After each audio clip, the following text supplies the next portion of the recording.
Welcome, everybody, to the Natural Born Hunter podcast brought to you by Mountain Ops. Mountain Ops is a supplement company that specializes in the needs of the hunter. If you need a little more protein in your diet, boom, hit up the Magnum. 3 different sources of protein in there, so it absorbs in your body at different points in time, making it last longer so you can get stronger. You can also check out their Yeti pre-workout. Perfect for hitting max lifts, PRs, getting your head in the game, and getting after it. They also have Enduro for those of you who are a little more cardio-based in your workouts, looking to charge hard for long hours at a time. The podcast is also brought to you today by Alaskan Guide Creations, the originators and innovators when it comes to bino harnesses. They're the guys to do it first and do it better, frankly, than everybody else out there. If you're going to dump a bunch of money into getting fantastic, great, expensive binoculars, well, then you better, spend a little bit to protect those. They're super reasonably priced. They come in great camo patterns, and they're a fantastic product. They strap it to your chest, hold them down, fully encased in there, and protect them from all the elements. So check them out. Without further ado, let's fire this puppy up.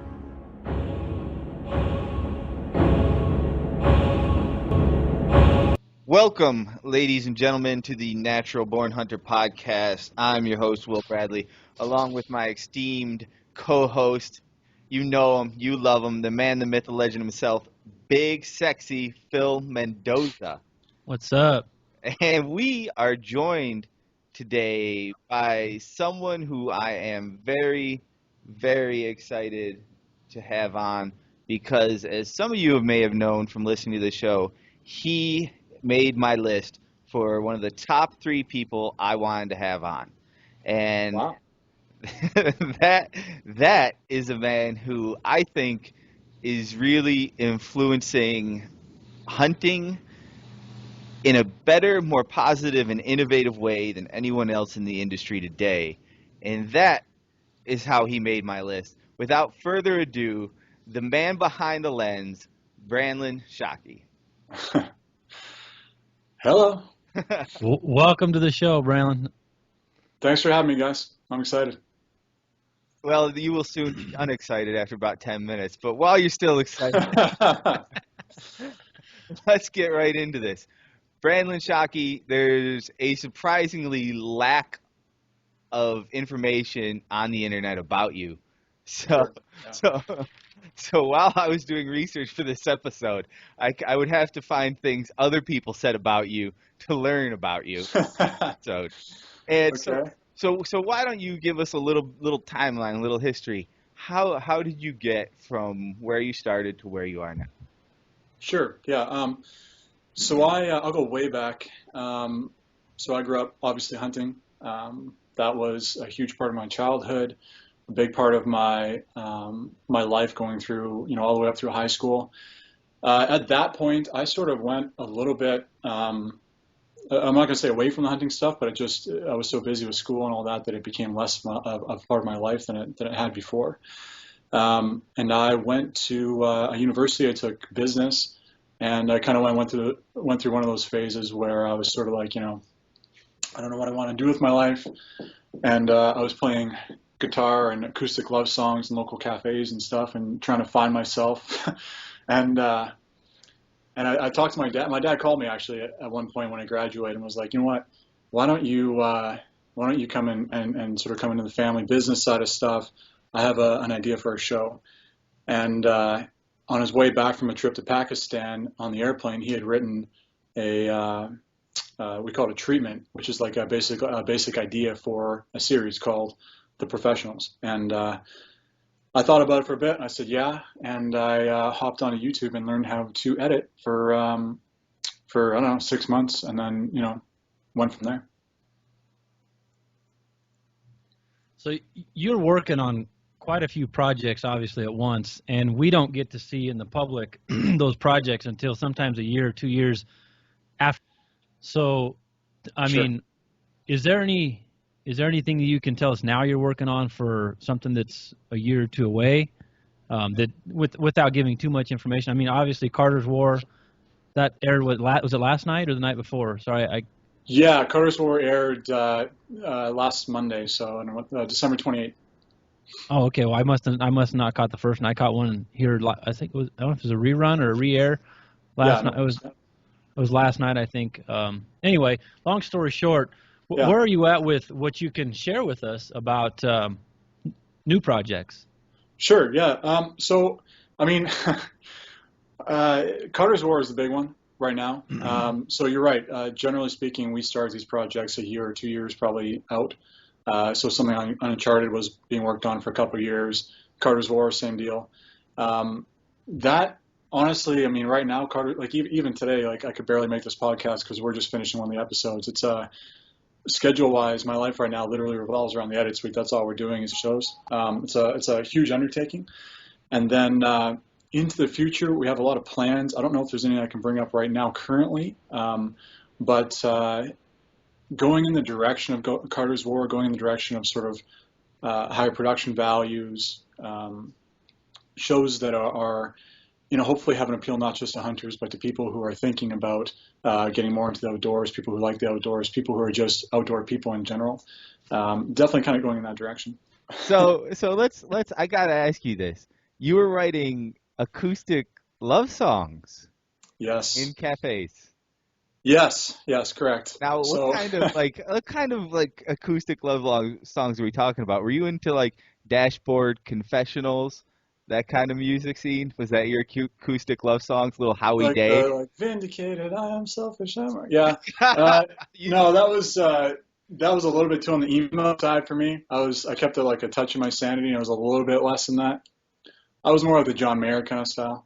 all right, I can see that. So would you bring like, say you meet a girl, you're trying to impress her, all of a sudden you just start stringing, your body is wonderful, just start going. Was that the move? Yeah, I don't know if I can tell any stories like that just because my wife is here in the other room, but I definitely sort of got on stage and I'd be like, my name's Branlin and I write love songs, acoustic love songs. Hope you like them. To all the ladies in the crowd. Nice. No, I never did that. And actually, I got kind of, I had to play I opened for a rap guy one time. And for some reason, the organizers thought it'd be a good idea for me to open for this rap guy. So I show up there with my acoustic guitar and my little love song stick, and it's just like a crowd full of guys in hoodies and like skull tattoos and stuff. And so after That's that, I sort of gave that up. that's money, because whenever I'm thinking, man, you know what I could really go for right now is some Wu-Tang Clan Yeah, and Fathers Be Good to Your Daughter. Just mix it up. that's the right mix. That's exactly right. Yeah, you'd be about the same quality organizers that the guy that did that. Yeah. So S- so you So, evolved from this, but you still have pretty solid music taste. Does that play into the films and projects you're working on now? Yeah, definitely. So I guess the reason I brought that up is because when I started into sort of the hunting TV show side of things, I didn't have a lot of background in the same sort of I didn't share the same background as a lot of other people I think that were making shows in the hunting industry. So for me, I literally just hopped on YouTube, learned how to edit, and then went from there. I didn't really, and perhaps I should have, but I didn't really consider what else was out there. I didn't watch other hunting TV shows when I got started. And so, I wasn't putting acoustic love songs in the shows, but the early stuff we're doing definitely had like a different style for sure. no, and that's a question I had because the Uncharted stuff that you guys came out this year or last year, I guess it's already 2016, but Yeah, yeah, I mean, it was so different from what I was used to seeing on TV. And sure. with the typical 30-minute hunting show, it was if I want to see a little bit of action, I'll wait to the last 5 minutes of the time frame and catch the kill shot or the action shot. With your guys' stuff, I mean, it was very intriguing from the get-go because of the story you were telling. Now, my question I have with that is, yeah, awesome job, by the way. I'm sorry, you guys did a No, great thank job. you so much. Yeah, thank you. I Yeah, appreciate that. when you start talking about, I know a little bit about the outdoor hunting industry and the TV, right? Sure. Enough to be dangerous, but I know enough that the platform that you guys are on and what other shows like in like the History Channel or some of the Yeah, other where do you see I mean, do you see your organization, whether it's with your father or with your sister or someone else, or like a Carter's War, being able to bridge that gap and start to be featured on one of those other networks? Well, actually, believe it or not, the Outdoor Channel is actually considering doing a bit of that. So, one of the reasons why Uncharted has it's meant to be again. I guess I'll take a step back here. At the hardcore hunting shows, if you're not a hunter, you're not going to watch them. Uncharted is a hunting show for sure, but kind of if you're still into the outdoors, you can kind of watch it, and you don't have to. Just because you don't hunt doesn't mean you don't like Uncharted, or that's the idea behind it. Something like Carter's War is even more in that direction. It's supposed to appeal to hunters and to people who don't hunt. And the Outdoor Channel is definitely sort of looking in that direction. They're not abandoning hunters in any respect at all, but they want to make content that appeals to a wider audience on at least some of their nights. So they've kind of gotten wise to something going on in hunting television, which is you could take a pee break at any point in the show, but the last 5 minutes you might want to be on the couch if you want to see actual action. Whereas with Uncharted, you want to wait to the commercial before, if you're going to get up to take a pee break. I hope so. Yeah, that's the idea. Yeah. Don't get me wrong. I think there's a lot of great hunting show content out there. I'm more talking about when I first got started. I think the industry is leaps and bounds ahead of where it was, say, 5 years ago when I started. There was a moment when I realized, I was like, man, this guy is going to be a force to be reckoned with, and that is when you did for the professionals the 4-part series in Nepal. Yeah. And I was watching that, and I was watching it with she's my girlfriend at the time, my wife now, and she was a vegetarian at the time and had no interest in hunting at all. And we were watching that, and after the first episode, she was like, I cannot wait to see the second episode. Oh, that's awesome. Cool. Yeah. So was that kind of a changing, defining moment for you doing that series of 4? Yeah, that was absolutely a life-changing moment. Yeah, 100%. It could have been an epic film. Yeah. So before Nepal, again, we were just kind of we were going along with the same professionals mold, and it seems weird to me now, but at that time, I never really considered so much that it would be a given that people might want to see longer form content, or content that is like a series that continues on, or content like in the 3rd episode of Nepal where there is no kill shot, there's nothing dies. Story driven. Yeah, and now I'm like, I want more of that, and that's so obvious, but back then it wasn't. And so Dad and I thought, maybe we can make a show that's not just a 1-part thing, but 4 parts, and let's do it in a crazy place like Nepal. And actually, that Nepal series was our pilot for the Uncharted series that came after it. And was that received pretty well from the Outdoor Channel? Well, I'm guessing it was, because you ended up getting Uncharted. But tell us a little bit because you put a lot of eggs in that basket. I'm guessing you're next on the line. Yeah, hugely. Yeah. That was okay. So and also on a personal level, Nepal for me was just it was crazy. I mean, that's the stuff I love doing. I don't do a lot of it, unfortunately, but waking up on the side of those mountains and just having the whole world at your fingertips. I mean, that's. With the camera, that's awesome, and cinematically and visually and everything, it's amazing. So that was a huge turning point for me. It was probably the point in my life where I really thought, I can really do this stuff. Like I can really do something that I really feel is really cool. So I don't even remember what the question was now. It was all the eggs were in one basket. Yeah. How did people receive it? Because there had to have been a little bit of you with, what if everyone hates this? Yeah, even if you're 99% sure, there's that 1% in the back of your head going, well, I guess I could go back to writing acoustic love songs if this doesn't work out. Yeah, that didn't work out either, so I really had nothing to fall back on. So all the eggs were in there. Yeah, every egg was in there.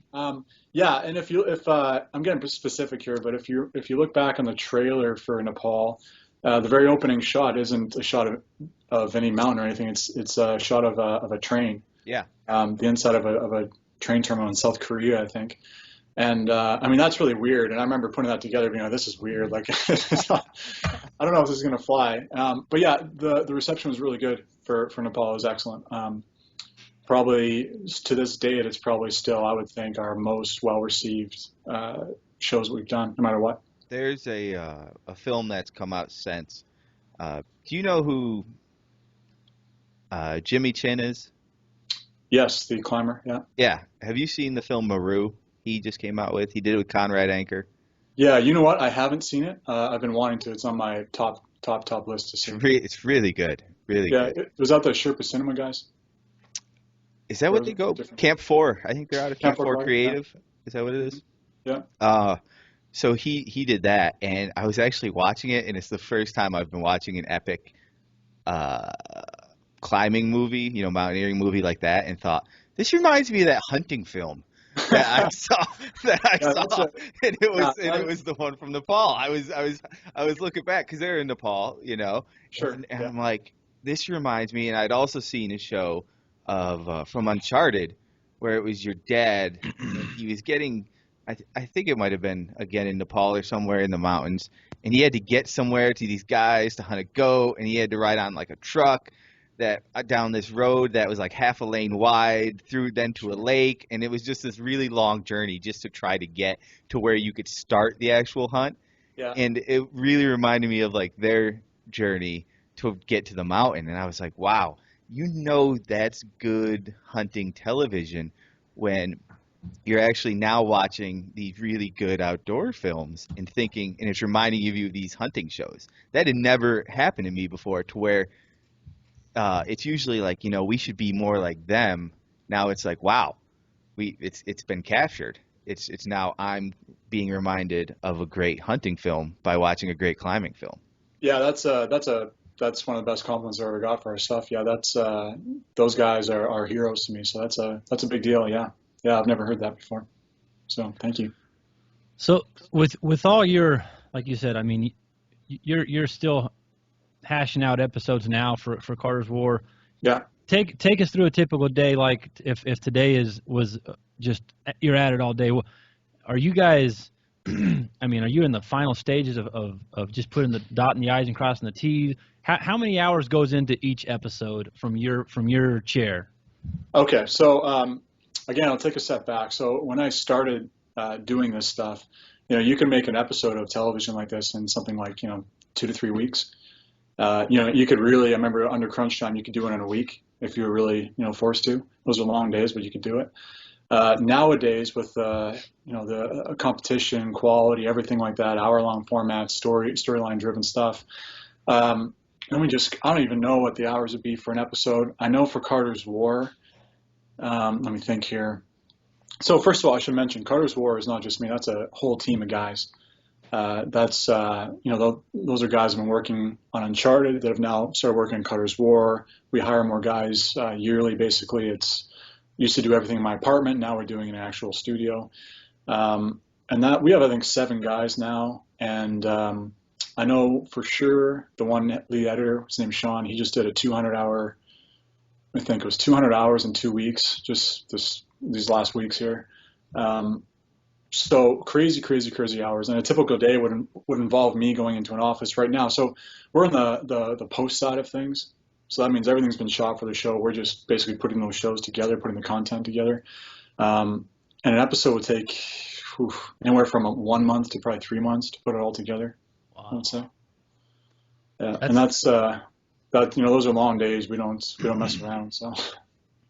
No, I mean, you can see it, with the end result, because the attention to detail and the perspective you guys are bringing out, like Will said, is just, we've talked with other people on this show, and we've talked about how the hunting industry is very much 3 to 5 years behind many other, just different platforms out there, different, so many other things. And watching some of your guys' work, it's like Will said, it's just, it's very good, you know, and I think that I'm excited to see because like you said, the competitiveness amongst people like yourself and on your side of the industry, trying to stay innovative and trying to stay forward thinking. I mean, I'm excited to see what's to come, you know, from here. Yeah, and I don't know. I mean, I think that we're behind in some ways for sure. You know, the 3 to 5 years, I've heard that too. I think that's probably right from a technical standpoint, but you know, I think there's some really cool stuff that comes out of the hunting industry. There's some, you know, we talk about Jimmy Chin and all that, and those guys are dealing in you know, they're dealing in a situation where they have, you know, millions and millions of people that follow them, and you know, Nat Geo and all that. I don't know how many, you know, what the space is that they're working within, but you know, those guys have big budgets. In our industry, it isn't that big. I mean, it's big, but it's not nowhere close to that size. And some of the stuff that comes, I mean, the Heartland Bowhunter guys do great work. Like there's a lot of great work that with sort of like a raw emotion that you don't really find. I don't see anyway on some of the bigger networks nowadays. At least not very often. I think hunting is really starting to enter into the golden age of hunting, and I'm not going to say, you know, just television, but hunting media per se, where it won't just be the shows, but also the film and, you know, the photography and everything that ties into that. I think you're going to start seeing this new generation, people our age, really kind of taking it over and developing it the way you see things develop in all these other sports. Yeah, absolutely. I think that's definitely the truth. And this has been happening for a few years, but nowadays, I mean, you can roll out of bed and grab your Canon 60D or whatever it is and hop out and make a great film. You know, like you don't, there's no technical barriers anymore, which is very cool. No, and the editing software is there for you. You know, if you want to get into that sort of thing, you know, like you say, you don't have to have this big production and big setup to make it happen. No, yeah, I get asked. That's probably one thing I get asked a lot is, you know, what do you use? What do I need to go out and film a hunt? And the answer is, you know, you mostly just need to really focus on filming rather than maybe the shooting. You got to just switch perspectives a bit, and that's it. I mean, you go in a store, buy a camera, DSLR, whatever it is, something that looks a little bit cinematic if you wanted to, and then get a program on your computer, and you're set. I said today, I was talking to a buddy who's up here filming for Dangerous Cow company I work with, and I was saying, you know, one of the things I think that's most overrated and trips people up when it comes to filming hunts is killing a big animal. I think they focus way too much on a big animal than they should on the story. I think if you pay more attention to that story and what's driving the story and its arc, you're going to get a better film. Yeah, definitely. I mean, it doesn't necessarily mean you get more viewers. I think a lot of people want to see the big animals, but yeah, no, I totally agree. Story, I mean, and trust me, I'm learning this, you know, as sort of we evolve and what we're producing, but story is king. I mean, I like the cinematic stuff. That's kind of my probably true passion, but the story stuff is where the story stuff is what makes people, how do I describe this? A good story is what makes people watch something. It's what makes people sit in a seat and you know, walk away from that experience thinking, you know, that was a great use of my last hour. And that's one thing I think about too is you as a production company or as a show, you're competing with every other television show out there. You know, it's not just hunting shows. Mm-hmm. You have to step up, you know, or have stepped up your game, you know, or change it however you want to word it to compete with them. You know, I think it's better to say, instead of just taking from within the hunting industry, you're able to now draw from without the hunting industry. I think so. No, that's right. That sound right? Did I get that one? Yeah, and I guess the counter side is that, you know, we are more competitive, and those other channels are looking at our content thinking, yeah, you know, these guys have something going on. Maybe we can put a show that's more outdoors focused, you know, on our channels, and I think that's happened in recent years, and they've been pretty successful with it.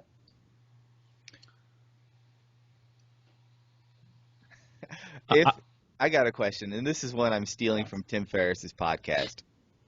If If you were to go back 10 years in time, what would you tell the Branlin Shockey of 10 years ago?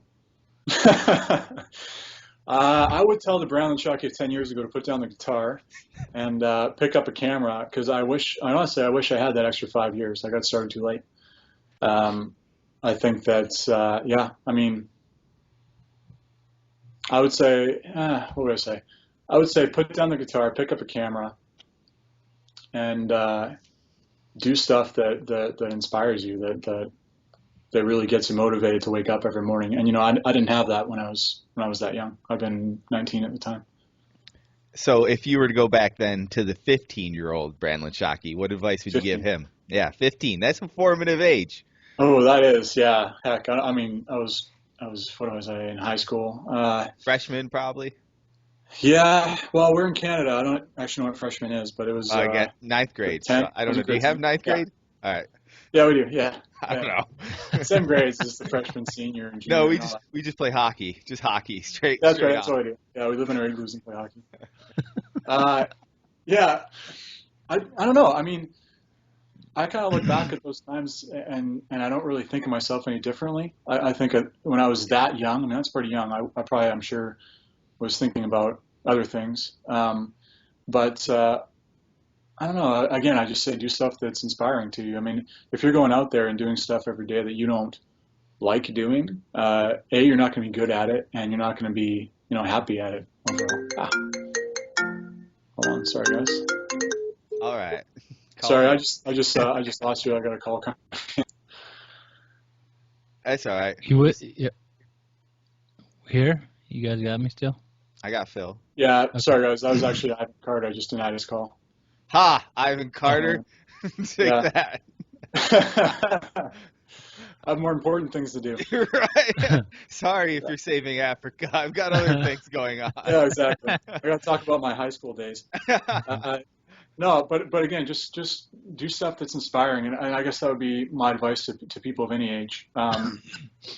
Do stuff that you want to do, and that's, you know, ideally you think you can be really good at it. You think you can do stuff that people will think is good.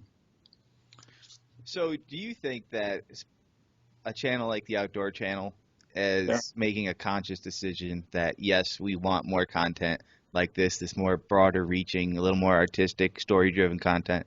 Yeah. Where do you see the industry then going with that? Well, I think that's either going to work or it's not. And obviously, you know, I'm on the side that very much hopes it works, and I believe it will. Yeah, it's an interesting thing, because the more you do that, the less you have that sort of niche, right? So if I'm a TV viewer, I make a choice every day on which channel to watch, and that's going to be the Outdoor Channel if I'm a hunter. Currently, right now, Sportsman Channel, something like that. But, you know, when that stuff starts to change a little bit, and the Outdoor Channel has more just purely outdoor focused content, then that decision becomes a little bit less clear. And vice versa, if I'm a Nat Geo guy, I watch Nat Geo every day because they have outdoor content, and then I see that the Outdoor Channel also has outdoor content. You know, that decision might be a little bit harder for me as well. And I think the success in this is going to obviously have more people coming from the sort of that outdoor space, that Nat Geo, History Channel, Discovery Channel space, and still holding on to your core audience, which is all your hunters, your fishers, all that, on the Outdoor Channel. Does that make sense? That makes sense. I like it. What's your favorite project you've ever worked on? I have favorite project, like just any project or like a TV show, anything. Let's do both. We'll go in general, and then we'll do TV show. Okay. Well, the Nepal series were definitely my favorite project to work on, just personally. And again, it's just because of the journey that we took, and I'm not just talking about a physical journey, but just a mental journey. I mean, you're going up there and you're walking around at 16,000 up to 17,000 feet, and I'm not really knowing at that time, you know, if I can handle that stuff. I didn't know if people would receive a show like that favorably, and And, that was a point in my life where I was really, really, really inspired to do this. Like I was waking up at 3 to go, do the starscapes and all that, which at that time were like a new thing, and I was all crazy and I was all excited about it. Nowadays, you see it every day. And Everyone's got a starscape. Everyone's got the slow motion. Everyone's got a drone. Yeah. And this was like pre all that stuff. Starscape stuff was just coming out. A guy named Tom Lowe did a piece. I was just like, whoa, this is crazy. I got to do it. So that was a project that, for me, that was awesome. Then on a personal level, personal project, I sent this to you, but I did a quick 3-minute piece on Cam Hanes a few years ago. It was in 2013. And again, this is just at the point when slow motion was coming out, and I was all excited. I got my slow mo camera and drove down to see him in Oregon, and he's a super cool guy, and I got to spend 3 days with him. And he took me through his training regime, talked a bit about what he believes in, and I think the piece from that, which never went anywhere and never got picked up as a show or anything, was probably one of the things that I'm most proud of doing, for sure. Why do you think it never got picked up? Well, yeah, actually, I think partially I'm at fault for that. So nowadays, if someone came to me and said, hey, we want you to make a 3-minute piece and we're going to use that to sell a TV show, I wouldn't go and make a very creative, inspirational type piece. I'd make something that says, hey, I'm Cam Hanes. This is who I am. This is what I do every day. These are my problems. These are my issues. This is my family. Stuff that's more story driven. Whereas the piece that we did is something that I think is really cool, but may have been a little bit too sort of on the creative side for, selling to networks and selling to sponsors and things like that. Yeah, I think, 2013, the whole hunter athlete movement, I think, has gained a lot of steam since then. Yeah, that's and true, yeah. probably, I would think it would be a lot better received. I could be wrong. I think it would be a lot better received today than maybe in 2013. Well, I'll tell you this, if there's anyone that's going to make something successful in the face of adversity, it's Cam Hanes. He's got the drive to do it for sure. So I very much hope that happens.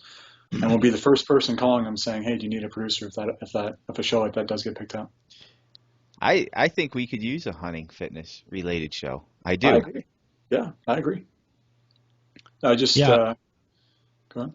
No, I agree too. I was going to say I think that having Branley work on it too would be top of what people's to watch list. So what would you think? What would that show look like to you guys? Like Will has a good idea. I masterminded this. I figured it out for you. Excellent. Okay.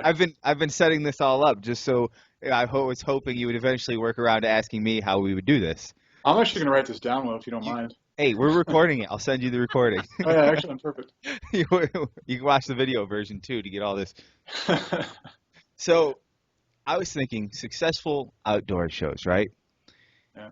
And appealing to a broad audience, because I think the only problem you have is Cam Hanes relating to enough people might be a little tough because of the geographic location, age, everything that goes into that. If you were to say do it the way Axemen does it, or Gold Rush, or some of those other successful, outdoor mountain men, if you were to do it like that, where you have, say, 5 hunters from different parts of the country, one being Cam, one being this other guy, all fitness related, but all separately working towards their hunt. Like, say, Cam's got a big elk hunt planned X. This other guy has a whitetail hunt planned here. This guy's going to this, Arizona. Like, everyone's going somewhere slightly different, but you're covering the entire lead up, the entire adversity, and you could do, flashbacks. You could start it from wherever. I think that you would relate to a lot more people, and maybe get a woman involved, a fit woman in the show. I think you could really draw in a lot more eyeballs. See, I actually think that's a really, really, really good idea.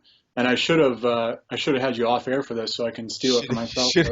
I would have recorded from the minute I started talking. I've had great ideas stolen before. Actually, I wouldn't even mind one bit if you stole that idea, because I'd watch it.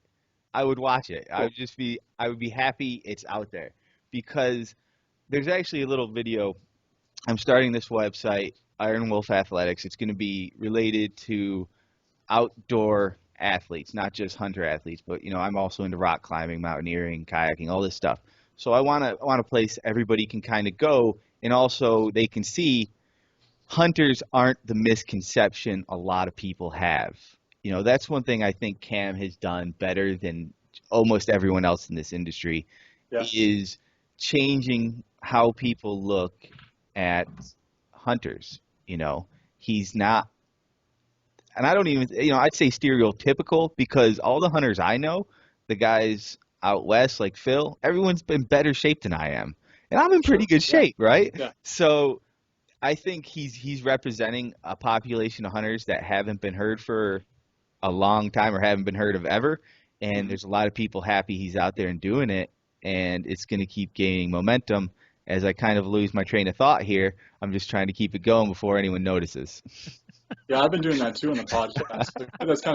That's the key, is just keep going. And I started talking, and I was like, man, Cam Hanes is great. Where was I going with this?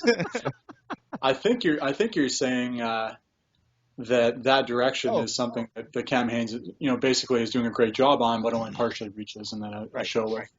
So the video idea I had, I think I was going on that, is I wanted to film each hunter, separate hunters, and be like, what do you think the biggest misconception about a hunter is? And then someone to be like, they're all lazy. And then it shows a hunter out there busting his ass, setting up whatever they're doing, or charging the mountain. All hunters are fat. Have some guys, like Cam's six-pack is jacked working out. All hunters are, whatever. And then show the opposite. Because I think a lot of hunters are kind of tired of the perception that's out there and really hungry to change it. Yeah, I mean, I don't say this often. I think that's a really brilliant idea. I really do. I saw a TV show a while ago. It was on like the That's the NFL Natural draft. Born Hunter podcast, ladies and gentlemen. That's all we have tonight. No, I mean, I really do. I saw a show. It was on, I don't know what it's called. It was called Draft or something. It was on the NFL, and it went through all these guys' lives as they're going through the drafting process. And it was great. I mean, it very cinematically shot. Went to these guys' different homes, showed their training regimens, and all these guys a little bit different. I think that kind of format for what you're talking about would be great. And yeah, I mean, you could easily do it. I actually will probably follow up with that. I think that's a really, really good idea. Well, if you're looking for a bearded hunter in the Northeast, I have you. Well, actually, I was actually going to ask Phil if he wanted to be the guy, one of the in shape hunter guys who's going to be on the show, maybe. I won't lie, he's better than me anyways. And with a name like Mendoza, he's going to get you all of those Latin people too. That's right, yeah. All the female viewers. Oh, he'll get the female viewers. Don't you worry about that. Well, not to change the subject too much about Phil and women. I'm happily married myself, but I've got some questions on that. Getting to work with guys like Cam and your dad. I mean, your dad's one of the most iconic hunters that I know of since I've been hunting, right? And the question I have for you with in regards to your dad is, I've got multiple businesses. One of them is a family business, of which I work with my dad, and we work very closely together, and I respect him like to the nth degree, right? But there's things that we disagree on. Yeah. And how do you and your dad work together? Is it pretty much, are you in charge when it comes to the ideas and the creative side of stuff, and is he just a pretty face on TV? Or give us a little insight into that. Yeah. So my dad is a badass. I mean, he's a. Sorry, can I say it on the podcast? Absolutely. Oh yeah, this is uncensored. Okay, cool. No, but he really is. He's. I mean, yeah. I mean, I'm the same way. I mean, I've nothing but respect for my dad. And he. Want to talk about a hard worker that's driven to do something, that is him. I mean, he travels, 280 days a year. He never complains. He does hard, ugly stuff over and over and over again. And so working with him, I usually actually, he's excellent. He's been in this industry for a long time. And, back in the early hunting adventure days, and that's all him doing that stuff, right? He'd be working with editors very closely to make those shows happen. Obviously, show a lot of talent and effort on the editing side, but he, in terms of like telling stories, even in those early days, and that's a lot of him, all the humor with their grandparents, that's him driving that stuff. So if he says, hey, I don't really like this part of the show, myself and the editors here, we're gonna listen to that. That said, I totally get what you mean. I mean, working very closely with your dad all the time, I think is, just because of that relationship can be difficult for sure. So I try and work as autonomously as we can. I actually work currently anyway, out of Vancouver. He lives in Vancouver Island here, so it's a fair ways away. And on the earlier stuff, he would have a lot more input in what we're doing. Nowadays, he still has input, but with his schedule that he has right now, it's not practical to have him in the edit suite every day looking over cuts and stuff. So, we send him cuts of what we're doing. We'll get his feedback, and we'll, if we can, we'll implement a lot of those. So he's still very relevant, but he's still the Godfather then. He's just essentially granting you permission from no, my dad is definitely a Godfather. Less so for Carter's War is more, quite a bit more autonomous for sure. But now, we're working pretty close with Ivan on that. So that's cool. Yeah, no, I mean, like I said, I've never met your dad,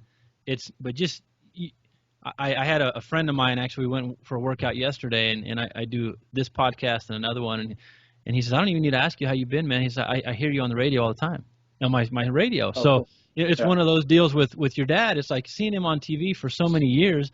If I walked up to him in a situation, it'd feel like I half knew him because of how much I've seen him on the screen, Yeah, So, you know what the funny thing is, a lot of people that do come up to him like that, they'll say stuff that he doesn't really remember doing, or it's kind of like, because he travels just so much from place to place to place, you kind of unfortunately lose track of the specifics, and someone will come up and say, hey, I just saw you doing this in wherever, Afghanistan, and sometimes after we'll say, I don't remember doing that. So what shows do you spend your time watching? Ooh, okay, sure. So I don't watch many hunting shows. Actually, I don't watch any. So I can say that right off the bat. A big reason is we don't get the Outdoor Channel up here in Canada. So I actually couldn't watch it even if I wanted to. I watch a lot of movies. I watch very little TV. So. All right, let's hear it. Top three movies.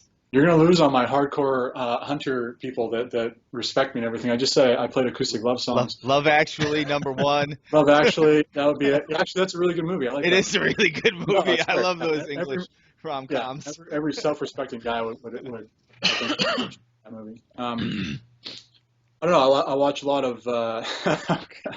Let's hear it. Top three movies. Let's hear them. All right. Lord of the Rings is probably my number one of all time. All right. it's goody. I like movies like that. Really cinematic. Peter Jackson is awesome. Top three. I'm a Star Wars fan. I like the sort of spacey type stuff. Did you see the new Star Wars? I haven't, and you can't talk about it, not even on the podcast, because I'm going to see it tomorrow night. I wouldn't do that to people. Okay, yeah, we have a rule at the edit suite. We're not allowed to talk about it. I haven't. I don't know what the number three would be. I mean, I kind of like almost any movie that's kind of, I don't know, kind of more like action sort of based movies with stuff going on that's really cinematic. I don't even know what my third would be. Like Michael Bay type stuff? No, not. Well, I mean, I like Michael Bay, I like Transformers, but more like Guy Ritchie movies. All right, got you. I got you. I mean, normally I can just list off directors like that. I'm kind of drawing blanks, but yeah, I mean, I like all kinds of stuff. I just want to throw it out there. If you're ever in Denver and you want to come watch them, Outdoor Channel, Sportsman Channel, you can come over to my house. You know what? They're actually headquartered in Denver. Do you know that? Yeah. Yeah, I was just there. That's awesome. I'll take you up on that. I love that. You know what? We'll hang out. Yeah, Phil and Branlin are becoming best friends. Next thing you know, you guys are hosting a podcast. I'm out singing acoustic love songs, trying to earn a living. Hey, actually, Phil, we can talk about that show idea. Right? Yeah. Hey, we'll go work out. There's some killer spots I can go show you our stomping grounds. perfect. Yeah, You guys can work out together, shoot together, talk about all the guys you used to know that you don't associate with anymore from the old days. That Will guy that I'll tag you on the Instagram post though. If you could, hey, just let me run your social media, guys. Just to be, involved would be a dream come true. So feeding off your favorite movies and that kind of thing. Sure. I mean, you grew up in a hunting family. You work in the outdoor hunting filming industry. When you do get some time off, what are your activities you like to partake in? From a standpoint outside of hunting in that kind of work, type atmosphere. Sure.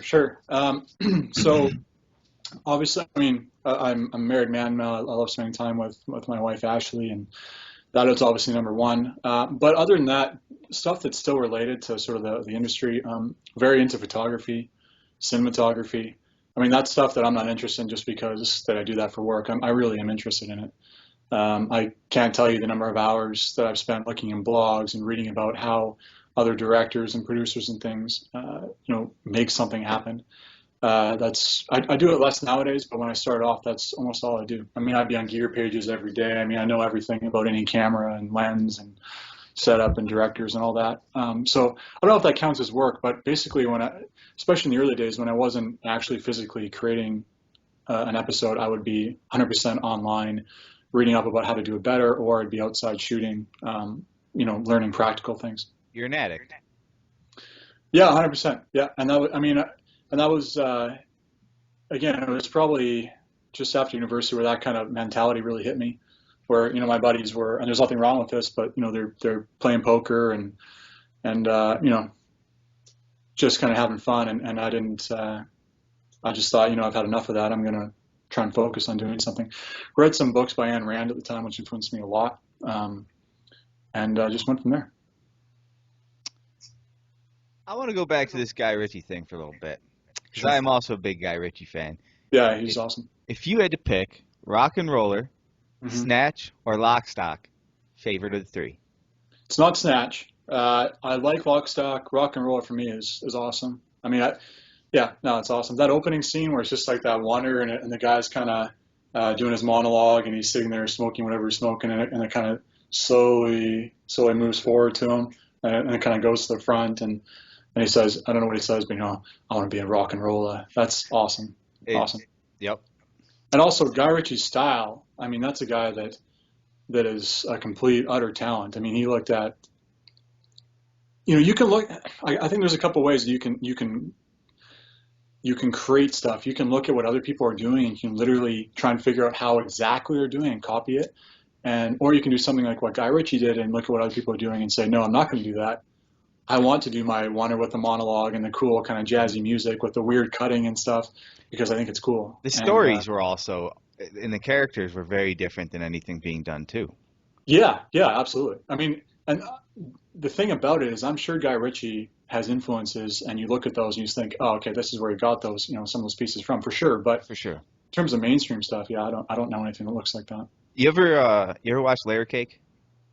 Which I was just going to say, actually, Layer Cake does look a little bit like that, yeah. Well, the guy who was the producer for Guy Ritchie films, he directed that. And I think Layer Cake's probably my number one, even though it's not Guy Ritchie. It's like, I love Layer Cake. You ever, his Daniel Craig's opening monologue when he's walking through the drugstore talking about how all the shells are changing? Yeah. Yes. Totally badass. Yeah, absolutely. I bring that up all the time now because of all the legalization going around. It's like, it's not going to be worth millions. It's going to be worth fucking billions. Yeah. And I'm blanking on that guy's name. I think it was like Matthew something, but he did the new X-Men movie too, which was great. Or one of the new ones, the First Class or something. That explains a lot. Yeah. No, he's awesome. His name's Matthew something, I think. Now you also like Westerns, right? I do like Westerns, although I can't claim to have a huge love for the super old ones because I just don't know them very well. All right, so John Wayne or Clint Eastwood? Clint Eastwood, definitely. Favorite Clint Eastwood Western? Fistful of Dollars, I would think. I mean, I like all really? That's the favorite? Man, I mean, Unforgiven's really good, but I don't know. I didn't realize that these movies existed until I sat down. And I don't know, it was my dad or someone said, hey, you need to watch these spaghetti westerns. And I sat down and I watched Fistful of Dollars, and I thought, this is awesome. This is incredible. And I mean, it's all three of those, right? Where the bad guys Yeah. holding the little locket thing, and it's playing a little song, and they're all looking at each other and all greasy. It's wicked. It's the old Mexican standoff. That's like where it comes from, right? Am I right? Yeah, I mean, Yeah. yeah. It's Fistful of Silver Dollars for A few dollars more. few dollars more, and then The Good, the Bad, the Ugly is the Yeah. third movie. Yeah. Yeah, which was all. I mean, they're all great. I'd agree, but if I'm honest with you, I think High Plains Drifter, number one. My number one. I'm gonna be honest with you. I actually haven't seen that. Oh my goodness! And you know what else I havenn't seen is the Outlaw Josie Wales. I haven't seen that. You haven't seen two of the best Clint Eastwood westerns yet? Well, that probably explains why my number one is Fistful of Dollars. I was wondering. I was gonna say it's like you don't even like Outlaw Josie Wales better than A Fistful of Silver Dollars. Yeah. Oh, great, dude. High Plains Drifter is a must-see for anyone that enjoys westerns. Okay. And is that whole like John Wayne thing? Is that? I mean, I don't get John Wayne. I'll be honest with you, and I'm sure there's guys out there right now who are just turning off their podcasting device and like, I'm done with this show. yeah. But I never understood the appeal of John Wayne. But I think the problem is I saw Clint Eastwood first, and if That's I'm right. honest, who's the better cowboy? It's Clint Eastwood.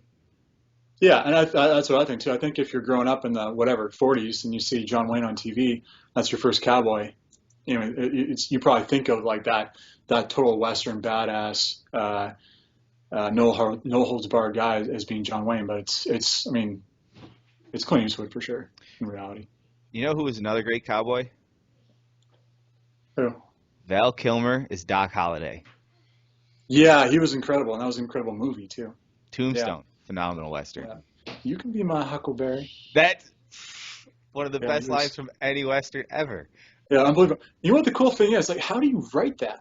I have no idea. I wouldn't come up with Huckleberry if my life depended on it. No, and that like, and you know, my wife has gotten used to this now, but you know, when we watch movies, that's all. I just want to stop and be like, how did they do that? Or like, who's the mind behind that? How did they come up with that line? Why would you say that? But it's so perfect. You stop the movie, start going off on that, and she's just looking over at you like, push play or I'm going to stab you.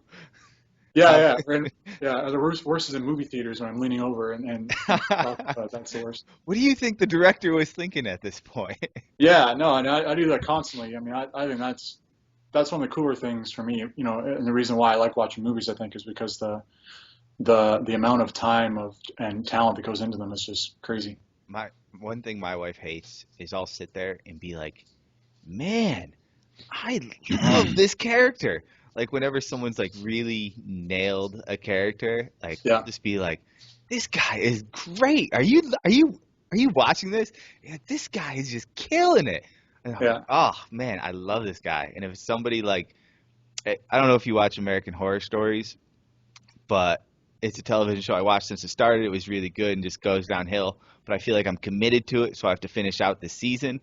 And Lady Gaga's in it, and I hate her in it. And I'm just like, I hate her so much. And she'll just look over and be like, I know, I get it. Yeah, they don't like it when I you're get reminded it. of something. No. It's annoying, I guess. I don't know. Yeah, I guess people don't like their shows being interrupted by some asshole sitting next to them. I don't get it. No. Phil, are you a big Western fan? Yeah, not so much. Not that I dislike it. I just haven't been around the TV very much the last 7+ years. Well, you know, I don't know that you even need to be a Western fan. I like the idea of a Western, actually. Like, I like the idea of one man sort of really facing a ton of trouble and having to get himself out of it by basically, you know, whatever, barricading himself in a room and you know, having the federales outside and calling him out and having to go. And, you know, there's something so, like, iconic about that I think is cool. And I think that's cool, not even just Western movies, like Skyfall, which is probably, you know, actually could be my number 3 favorite movie. It's incredible. The end of that movie, I mean, that's kind of like a Western. Whoa, Joe! I haven't seen it yet. I've actually, for some reason, my dad's from Canada, I'm so And sorry. yeah, hey, it's cool. The thing about having a Canadian parent is I always get corrected on my grammar. And one Yeah, thing I've noticed with your dad is he speaks yeah, very well. he does. And I heard him on Joe Rogan's podcast, and I was just like, man, this guy is probably the best voice for hunters out there. Like it's pretty obvious how he got where he is. Really intelligent, really articulate, and I'm just listening to him, and it's like listening to my dad. And I also work with my Yeah, dad, and I can't tell you how many times I'll say something, and I'll just get corrected on it. Like, oh, I just, yeah. Yeah, my dad is like super. He's very, very well read. I mean, that's because he travels so much. That's a lot of what he does. And he doesn't read throwaway books. He's reading. If he's going to a place like whatever Iceland, he reads the entire history, knows everything about it. So yeah, he uses words all the time that I have no idea what what he says at all. And it's I don't know. I think that stuff's kind of cool. yeah. I mean, I couldn't do it myself, but my No, dad, another guy. he reads an enormous, like, the amount of news he stays up on, even back in Canada, he still gets Maclean's, which is, for those of you who Wow, don't know, it's like the Canadian version of Time magazine, which it all is. they really do is crap on America a bunch.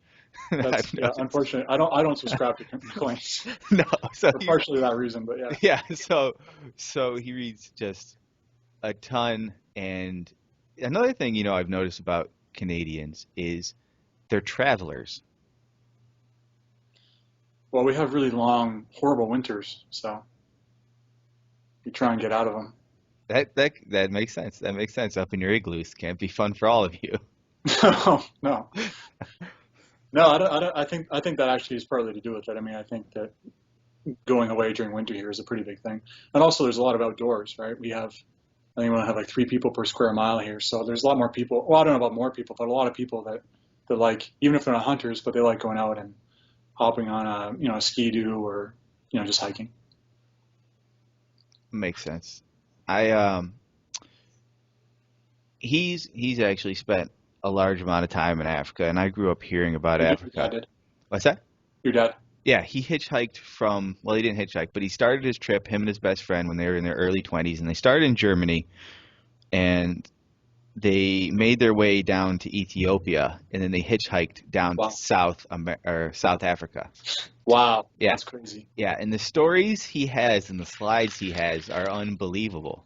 Just I mean, he was hitchhiking in Ethiopia? hitchhiked through, yeah, all the way down Africa, and he has stories about they would ride along in the back of this truck, and they were just helping the guy who was driving the truck, and they'd stop on the side of the road, and people would just come out of the middle of nowhere, take whatever it was, give him stuff to take to the next place, and that's what they did all night long. And at the end of the night, they took him in, and it was a system of houses and huts, one from the other. And my dad's like, honestly, if we never made it out of there, no one would have known where to find us, didn't know what was going on. Oh, yeah. Yeah, absolutely. But they took us in, and they were feeding us around the fire. And he's like, I had no idea what was being handed to me, but I just ate it. I just ate it, and I smiled, and we made it out of there all right. And it's always Yeah. been one of those places to me that just seems kind of magical. Has a little bit of that unknown, untamed about it, more so than I think any other place in the world. Yeah, absolutely. I mean, Africa is, I mean, I haven't, I mean, I've spent a bit of time in Africa. I haven't spent anything like what say my dad has spent there. But I mean, you read those old books, right, about whoever, I don't know, Hemingway going over there, and it's even, back then it was a backwards place, and now those types of places, even though they're disappearing fast now, they still exist. I mean, you can walk right out there and be lost with the Maasai or whatever other tribe, and they're living just like they did, a few hundred years ago. Although, with the one exception is cell phones. A lot of them have cell phones. I've heard that recently. I think maybe on NPR I was listening to the other day, and they Yeah, said probably. Yeah. there's more cell phones than toilets. Or maybe it was Joe Rogan's podcast they were talking Oh, about. sure. Yeah. I mean, I 100% believe that. But that all said, I mean, they're dealing with. Actually, one of the cool things in Carter's War, we have an episode on crocodiles down there, and a lot of people that live there, they face dangers that we in the Western world we haven't even thought about, for thousands of years. I mean, we hear a lion roar, and that seems scary to us, but it seems scary because, you know, uh, millions of years ago or thousands of years ago, depending on what you believe, we were around animals that would kill us, that looked at us as food. And nowadays that doesn't happen here, but it does happen over there on a very frequent basis. It's crazy. Well, and I think that's part of what's making the United States soft. Is Sure. the modernization of everything, and people forgetting what it's like to sacrifice and struggle a little bit. Yeah. I think I wasn't born into a hunting family. My dad doesn't hunt. My grandfather hunted a little, but he passed away when I was really too young to start. And I think it's one of the best decisions I've ever made is becoming a hunter. Cool. I love that. And because I was one of these people, and I'll admit, I looked at hunting. I was like, how hard can hunting be? Look at all these deer around here. How hard can this be? Yeah. Right? Yeah. And then I started hunting, and I didn't kill a deer until my last day of the season. And I cannot tell you how hard I worked. It was one of the most satisfying moments in my life. And I worked my ass off. I froze my ass off. It was tough, but there's no better meal I ever had than when I ate that deer. And it's really kind of changed my perspective on a lot of things and who I am as a person for the better, I think. And I think that's totally awesome. I love that. That to me is like one of the coolest stories you can hear, because I totally agree. I mean, I think there's some. Actually, I'll tell you a story today. I don't know if you guys know this, but the studio here is located in Vancouver. So I mean, I live in the city, so I have to be careful. I don't want to say that I'm out hunting every day, because I'm not. But I was walking by a store, and there's all these people outside with their big signs, and they're saying, don't go in there because they sell fur and all that.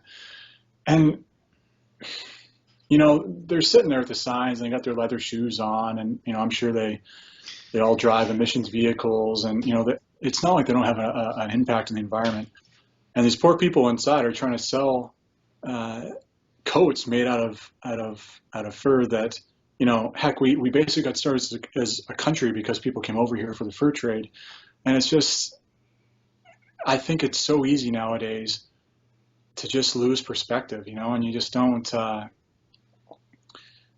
it's just hard to stick with those roots and to know what it feels like to actually hunt a deer, like you said, and get on the last day and actually feel like you're a little bit desperate to get it. And I think we need more of that. I was making deals with God left and right. Yeah. And it's one of those things, though, where I think you mentioned the people with the fur, anti-fur stuff or anti-hunting, whatever it is. I think sometimes they feel like they need to kind of create a cause or a problem, because let's be honest, life for human beings has never been better than it is today, and it'll be even better tomorrow. Oh yeah, absolutely. So they kind of invent these causes to get behind, or they feel like they're being self-important, or they're better than you, at least, because they believe this and you don't. They've got their cause and you don't. Sure. I think that's what a lot of it is. Yeah, and I mean, free speech is free speech, man. I think that's great. But going up, and we were shooting for Uncharted and with the Inuit, which are Eskimos in the States, basically, and on the middle of the ice, and the dog sleds and all that, the complete real deal. And the guy there, the Inuit guy, I mean, we're talking about a dying generation now. Like the Inuit are within 20 years, a lot of stuff they're doing now, it's just not going to exist, not in its real form. They don't need to. They work in the mines, and they have TV and all that. But this guy, he's talking about something as I'm forgetting the word now, is trivial. No, not trivial. It's when you divisive. So something as divisive as polar bear hunting, which even if you're a hunter, a lot of people look at that and say, well, do you really need to kill polar bears or seal clubbing, stuff like that? And when the guy's standing there in his seal suit, doing stuff that his forefathers taught him and that for generations they've been doing, and the most frigid, horrible, ugly conditions you could ever imagine, and the way that he exists is to go out and hunt polar bears for their hides, or seals for their meat and for their hides and their pelts. And we in the South are actually telling him that he can't do that, and we're doing it based on information that we certainly don't have firsthand. We have, third hand or something through studies that we've read. And, the guy looks around and he says, there's more polar bears now than there ever has been. And he actually almost feels sorry for us because he says that we're just uneducated. And I think that is such an amazing thing. Right or wrong, for a guy like that to say that we are uneducated, where I think the common perception for us is that, those type of people are uneducated is crazy. I think that was, you actually asked me earlier if those are, one of some of the coolest projects we've done, and working with the Inuit was definitely, the top three for sure.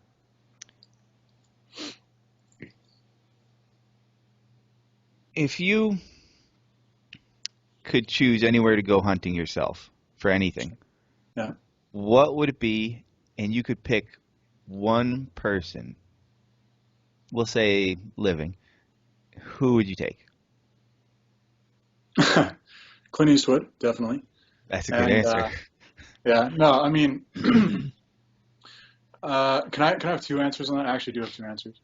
Yeah, you want alive and dead, or you just two different pieces of chips? For the person, I don't know, but actually, I do know the person for real. No, it's not Clint Eastwood. So for the hunt, first of all, for the place,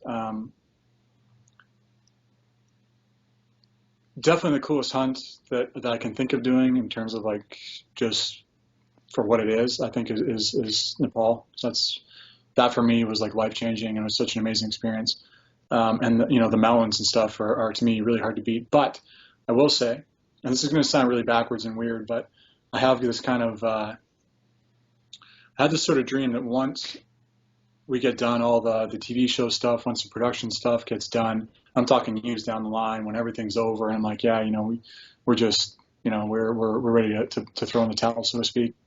I'd like to get a patch of land and have a place to go hunting, just like I think a lot of people currently do, which I don't because I live in the city and we produce our shows here.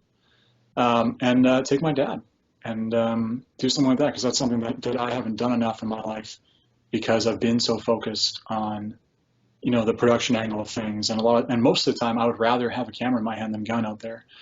So I haven't had a chance to really go hunting with my father I have when I was younger. He did a lot of that, but not in the way that my dad, before my grandparents died, passed away, where he'd take them out. And I think that would be something that way down the line I'd love to do.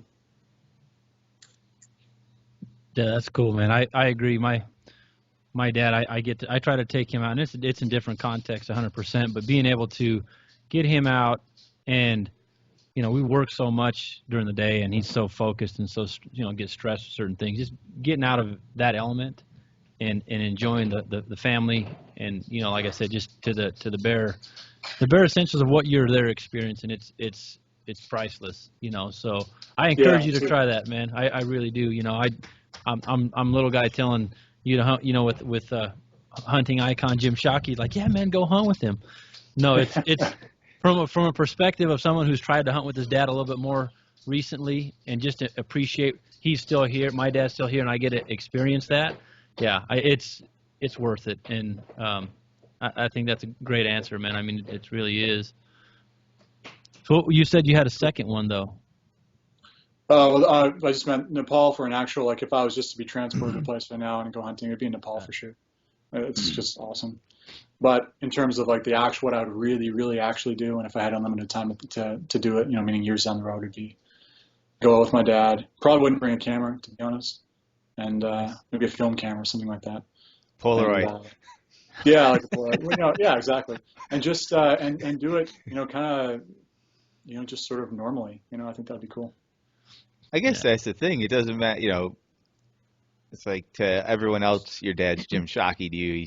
He's the guy who told you to finish your homework, eat your vegetables.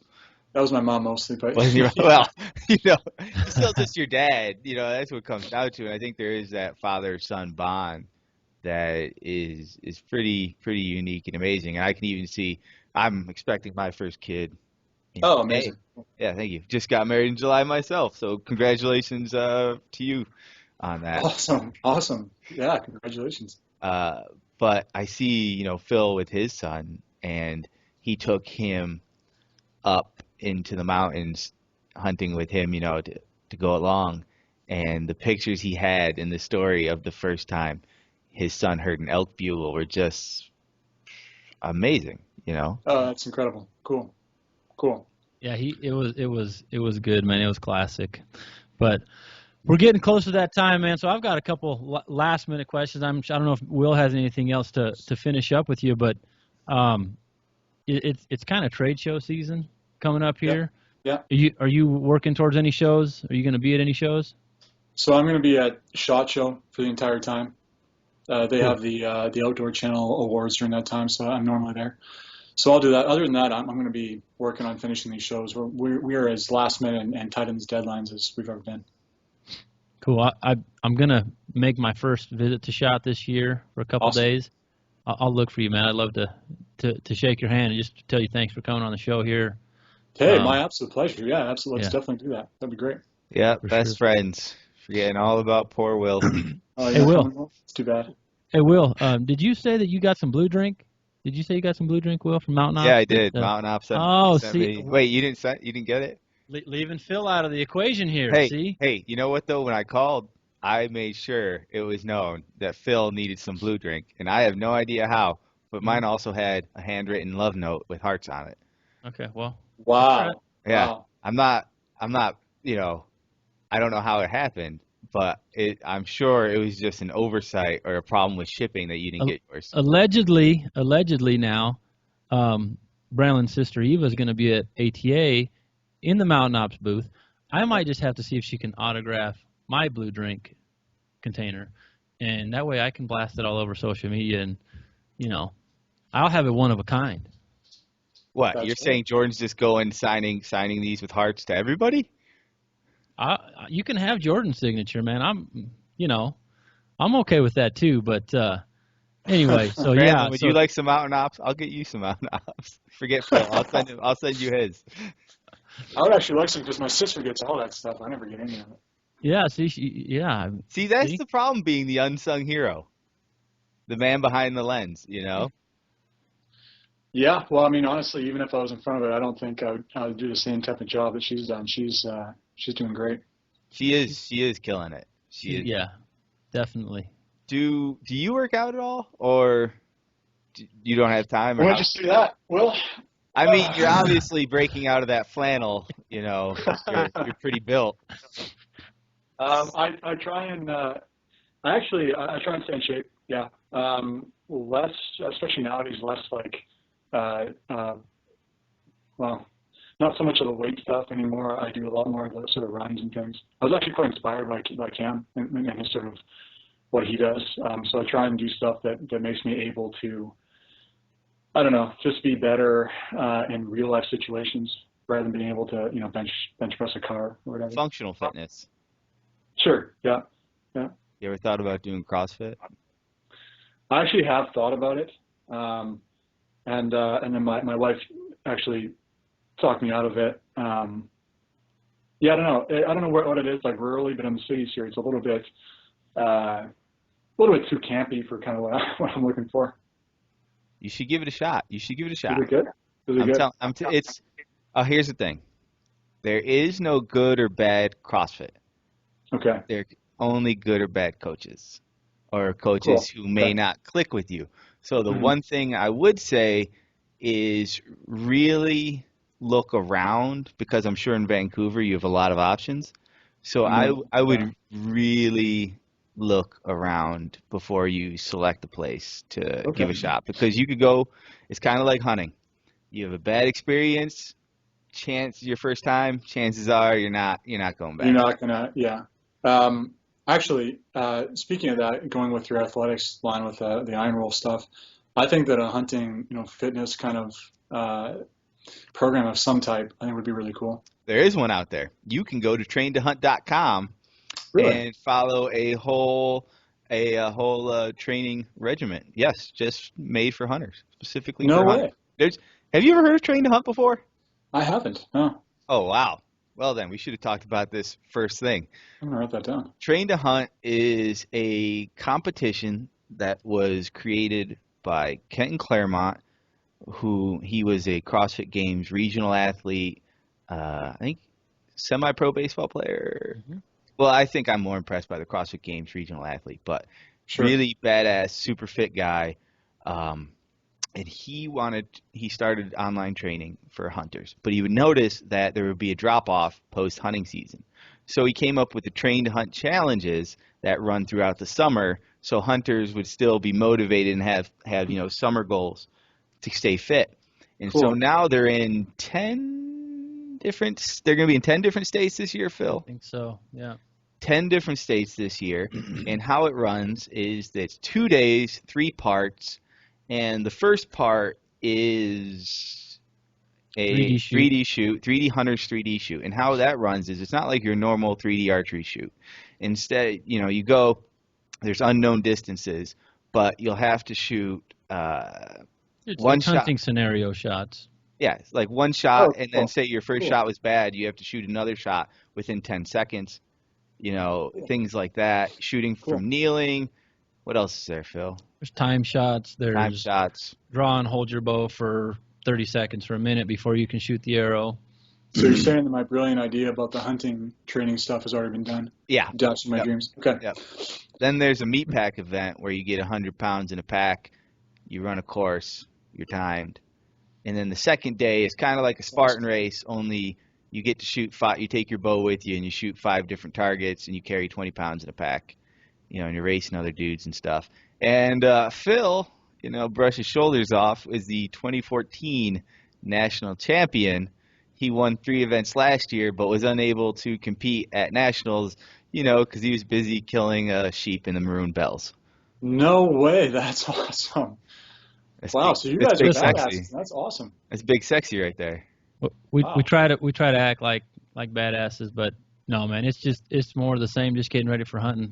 Those events are just, they fit into what so many of us are already doing. That it was an easy fit to go out and to do those kind of competitions. But Sure. it is, Sure. yeah. I mean, for sure, Kenton's got the online training. So if you want to look at kind of more personalized workouts for functional hunting fitness, he's got a great programming there.